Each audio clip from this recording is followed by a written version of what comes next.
Ya. Nah, tahu nggak sih pemirsa kalau dalam pengungkapan beberapa kasus narkoba ini ada peran penting loh yang terlibat. Bisa tebak nggak apa? Apa? Nah, Biasanya salah sih satunya lihat-lihat di film-film, bener nggak nih? benar di film-film ada sosoknya berkaki 4. Coba kira-kira apa? Oh, ini Ngomongnya ke binatang depan ya? kan? Berarti kan binatang ya. Ini ada seekor anjing begitu ya, alias anjing K9 ya yang biasa Oke.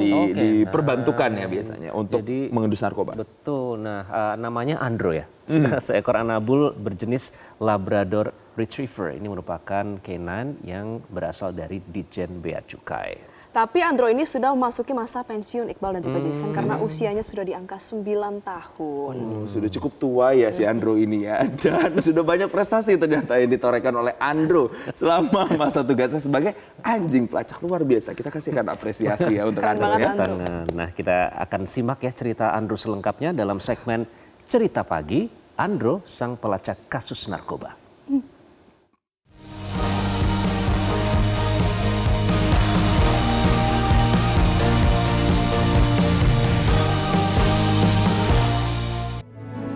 Masih ingatkah Anda dengan penangkapan kapal MV Sunrise Glory yang membawa narkotika jenis sabu seberat 1 atau 1,6 ton di perairan Karang Helen, Batam pada tahun 2018 silam? Kasus ini telah menyelamatkan setidaknya 5 juta jiwa di Indonesia dan merupakan pengungkapan yang terbesar di Indonesia. Salah satu yang berperan penting dalam penangkapan kasus ini adalah Andro, seekor anabul berjenis Labrador Retriever yang merupakan K9 dari Ditjen Bea Cukai. Andro tahun ini pensiun dan prestasinya mungkin dari patung yang ada, dari prestasi yang tertoreh di Wall of Fame kami. Jadi tahun ini dia pensiun dan rencana akan diadop oleh pawangnya. Itu sebagai penghargaan tertinggi di dunia anabul, dunia K9, bahwa ketika anjing pensiun dia menjadi anjing rumahan, menikmati masa tuanya di keluarga tercintanya. Sebenarnya yang terlihat di permukaan adalah Andro, tapi tangkapan kami untuk anjing-anjing yang lain banyak sekali. Ada beberapa anjing yang berhasil menangkap jenis narkotika lain seperti ganja dan lain sebagainya. Dan untuk pelatihannya kami akan menciptakan the next Andro gitu ya. Tapi sudah banyak yang kami ciptakan. Yang kemarin salah satunya Joani yang nangkep di Batam. Ada beberapa anjing juga yang berhasil nangkep di daerah lain. Andro sudah memasuki masa pensiun karena usianya sudah di angka 9 tahun. Di usia tersebut sudah banyak prestasi yang ditorehkan Andro selama masa tugasnya sebagai anjing pelacak. Penghargaan tersebut diantaranya Andro pernah terlibat dalam penemuan barang bukti narkoba seberat 1 ton di MV Sunrise Glory di perairan Karang Helen, Batam.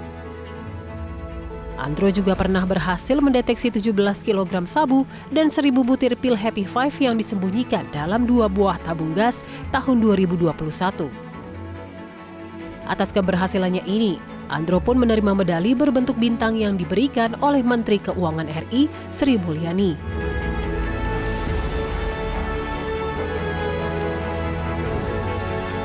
Dalam pelatihan anjing pelacak diperlukan teknik tertentu, tak hanya teknik, namun juga keterikatan antara pawang dengan anjing pelacak yang menjadi asuhannya.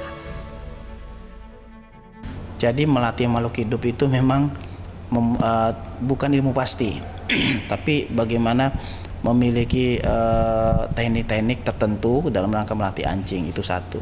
Kedua, perlu ada ikatan chemistry antara handler ataupun petugas yang menangani anjing dengan anjingnya itu sendiri. Cara melatihnya memang kita rata-rata ya ada pola dalam pelatihan yang sifatnya formal, satu pelatihan dasar, habis itu pelatihan lanjutan, terus pelatihan spesialisasinya. Namun ke depannya latihan yang paling bagus itu adalah tentunya bagaimana latihan itu dilakukan di daerah operasi, langsung di daerah operasi, karena itu dan dilakukan repetisi, diulang-ulang, namanya latihan pengulangan terus. Berbeda dengan kepolisian yang objek pelacakannya berfokus di ranah senjata api, bahan peledak, dan pelacakan umum, pada Direktorat Jenderal Bea dan Cukai Kementerian Keuangan Republik Indonesia, objek pelacakannya berfokus pada narkotika dan mata uang. Ditjen Bea Cukai juga memiliki banyak fasilitas pendukung yang pastinya bisa menunjang pelatihan anjing pelacak di sini. Kami tadi sedang melakukan kerjasama di bidang pelatihan dengan Marfam Polri.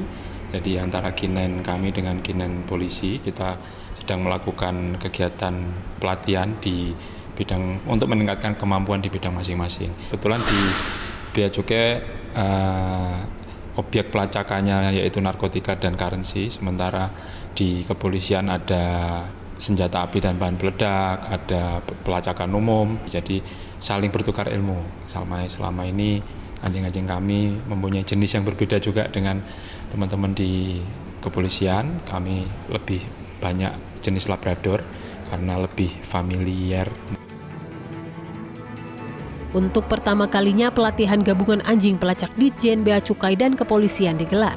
Selain bertujuan pemberantasan narkotika, kolaborasi operasi ini dinilai penting agar masing-masing unit bisa saling menguatkan, terutama meningkatkan kolaborasi dengan harapan pencegahan penangkapan narkotika yang semakin tinggi.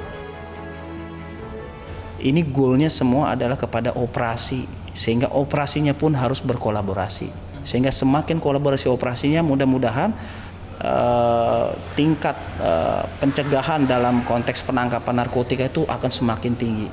Kalau tidak dalam bentuk operasi, mungkin dalam bentuk show of force misalkan gitu ya. Jadi kalau misalkan di suatu titik tertentu daerah yang rawan narkotik, dengan adanya operasi gabungan antara Bea Cukai dengan polisi ataupun dengan BNN ataupun dengan institusi apa yang lain, itu akan memberikan message kepada pemain-pemain penyelundup narkotika bahwa aparat hukum itu sudah bersatu.